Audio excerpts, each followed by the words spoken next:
Ang una nating kwento ay bangkay sa baha. What if may makita kang bangkay na lumulutang sa baha? Anong gagawin mo?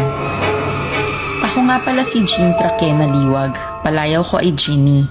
Grade 6, taga Gen Trias, Cavite. Nasalanta ka din ba ng bagyong Karina?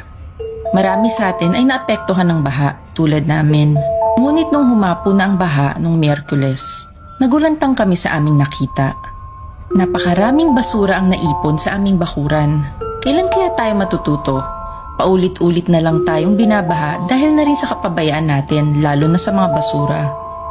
Kakalipat pa man lang din namin dito 3 months ago. Malas naman at binha agad kami. Kaya nilinisan namin kagad ito ni mommy at daddy. Habang naglilinis, parang may matang nakatitig sa akin. Natakot ako kaya tinawag ko si daddy. Nang tinanggal na niya ang mga basura, may isang lalaking bangkay na nakadilat ang mata. Katabi nito ang isa pang bangkay ng isang babae. Gutay-gutay din ang mga katawan nila. Parang kinain ng hayop. O di kaya aswang? Hanggang ngayon, habang ikinukwento ko ito, ay kinikilabutan pa rin ako. First time ko kasing makakita ng bangkay. Nalunod kaya sila sa baha? Tinawagan ni daddy ang barangay at ang pulis. Maya-maya pa ay tsinek na nila ang katawan at may kasama ding taga-soko. At ayon sa kanila, hindi daw ito namatay sa baha. Matagal na raw naaagnas ang bangkay. Ang lead investigator nila ay si Sargento Matias.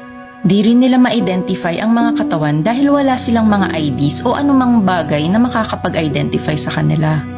Kaya sabi niya ay iimbestigahan daw nila.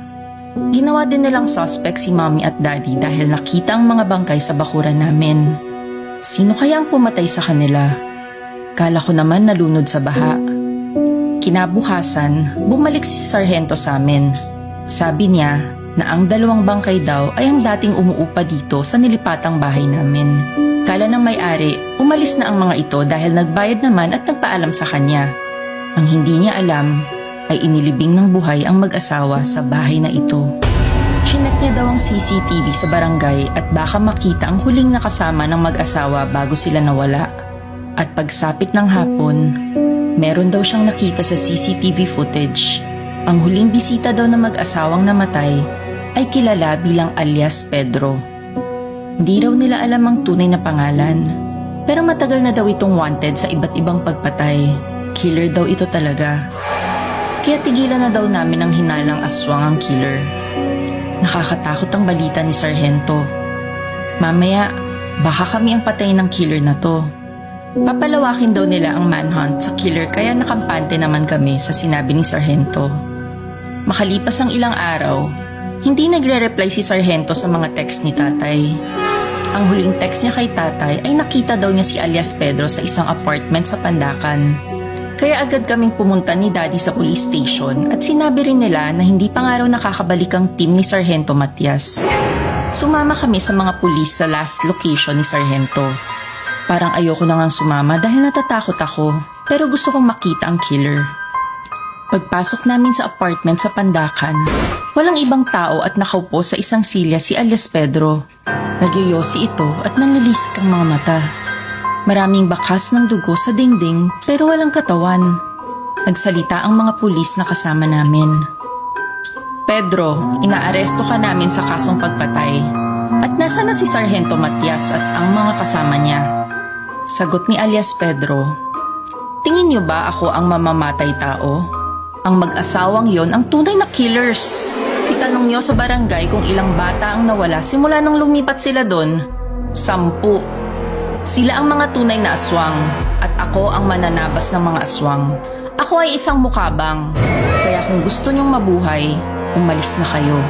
Huwag niyo na akong kulitin pa at baka isunod ko pa kayo kay Sargento. Natakot ang mga pulis pati na si daddy. Nakatutok ang kanilang baril pero hindi nila maiputok. Umalis na kami at hindi na muling bumalik pa sa apartment ni alias Pedro.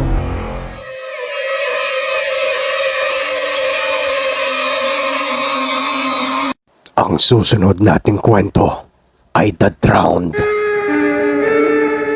What if ayaw kang lubayan ng multo? Na kahit anong gawin mo, ayaw niyang umalis. Bago ko simulan, kung madali kang matakot, huwag ka nang manood. Ako nga pala si Mary Johanna, grade 3 student.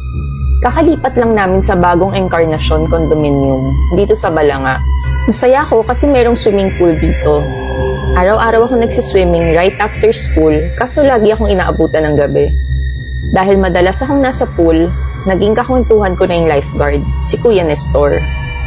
One time, sabi niya sa akin, wag na daw ako mag-swimming sa gabi. Meron daw namatay na batang babae sa swimming pool dati. Ang pangalan niya ay Alexa at nagpapakita daw ito. Di ako nakinig sa chismis ni Kuya Nestor at patuloy pa din sa pag-night swim. Chismis lang naman yun. Kaso, napapansin ko na parang may sumusunod nga sa akin right after ko mag-swim. Isang araw, nagising ako at basang-basa ako. Parang naligo. Tiningnan ko ang phone ko. 3:07 a.m. Ginising ko si Mama para magpatulong palitan ng kobre kama at syempre galit na galit siya. Mas lalong lumala ang mga ganitong pangyayari sa bahay. Mga sumunod na araw, basa na naman daw ang sofa, sabi ni Mama. Di daw ako nagpatuyo after mag-swim. Sinabi ko hindi ako nag-swimming that day at nagalit na naman siya. Hinataw pa ako ng basang throw pillow. Meron pang isang eksena na basa ang floor na parang may naglakad na taong basang-basa. Wala namang tao sa bahay kundi ako.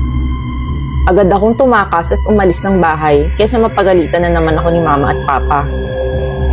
Doon ko naisip, di kaya totoo ang kwento ni Kuya Nestor? Isang nalunod na multo ang sumunod sa akin sa bahay? Pinuntahan ko siya sa pool at sinabi ko ang mga pangyayari. Nabahala siya at kunento niya ang buong nangyari kay Alexa. Si Rihanna Alexa Francisco ay nabully daw nila Savion at Cedric. Lagi nilang sinasabihan na pangit at mataba si Alexa at ninanakaw ang magagandang gamit niya. Umabot pa sa punto na pinatid nila si Alexa sa pool. Hindi alam ng lahat na hindi marunong lumangoy si Alexa. Nalunod siya at binawian ng buhay. Day off din daw ni Kuya Nestor noon, kaya di niya nasagip. Hindi mapatunayan at makasuhan ng dalawa dahil walang CCTV sa may pool area. Nasa condominium pa din daw ang dalawang batang ito. Bago kami naghiwalay ni Kuya Nestor, ay nag-iwan siya ng importanteng bilin. Ipa-bless daw namin ang condo unit at magpa-orasyon. Sinabi ko to kila Mama at Papa at nagpa-bless kami ng bahay sa pare. Nagpa-orasyon din kami sa albularyo.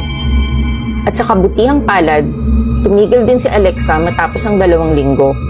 Pero kaninang alas 3 ng umaga, nagising na naman ako at kala ko binasa na naman niya ako.